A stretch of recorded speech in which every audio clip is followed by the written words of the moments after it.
Deoxyribonucleic acid in 3D with no plugins or models to download. This time on Making.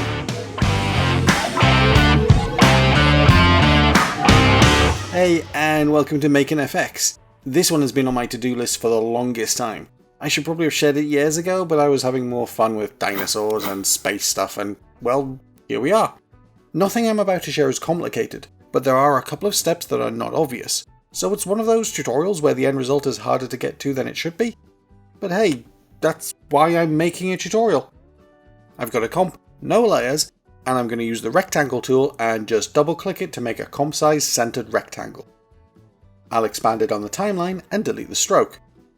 And because I'm going for that electron microscope look, I'll change the fill color to grey.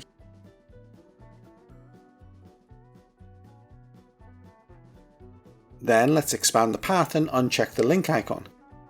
Drop the height all the way down. In my HD comp, I'm going for 280.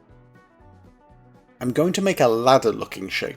So first off, with the rectangle tool selected and the shape layer selected, I'll draw a square over on the left. And then I'll expand this on the timeline, delete the stroke, and set the fill to red again. With rectangle 2 selected, go to the tiny add menu and choose repeater. Then expand repeater on the timeline and change the position settings until it looks right to you. Part of the reason I'm using shapes here is that I can come back and update the settings at any time, tweaking them to get a good end result. And make sure to increase the number of copies to get that ladder-ish look. Okay, next, select the contents layer in the timeline, and then back to the add menu, and this time choose merge paths. Collapse everything on the timeline, so we should see rectangle 2, rectangle 1, and merge paths 1. Expand merge paths and set the mode to subtract. Delete the stroke if there is one, and set the fill back to grey. It was useful earlier to set the fill, but this one takes over. Now, carefully drag all of rectangle 2 into rectangle 1. And there, with the repeater in action, we're cutting out sections of the main rectangle. Now we're going to apply CC ball action. But if we do that here, watch what happens. I'll just increase the grid spacing. We cut off the image at the layer's bounding box.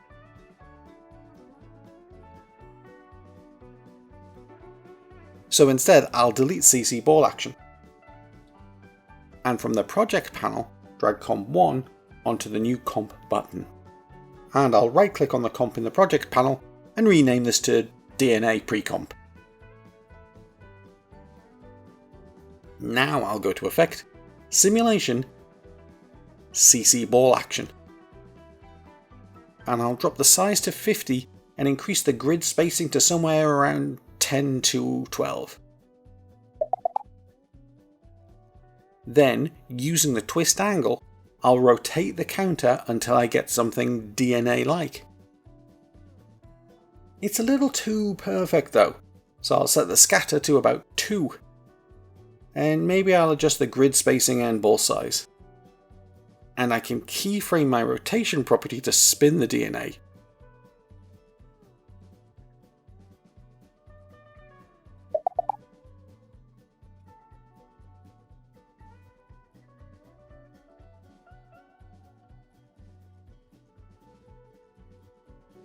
Last 2 steps. To increase the whole electron microscope look, I want more of that outer lighter shading.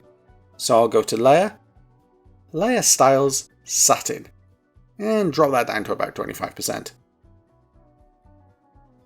And if I don't want this to be horizontal, I can hit R on the keyboard to expose the rotation property for the layer and angle it how I choose. Last couple of touches, but only if you want. To make it less perfect, like it's not a computer simulation, I'm going to go to Effect, Noise and Grain, Noise HLS, and I'll add about 10% to the lightness. And there we go. And if you're wanting to add different colours to the atoms that make up the strand, are they atoms? Then you can just go back into the DNA pre-comp and overlay a shape.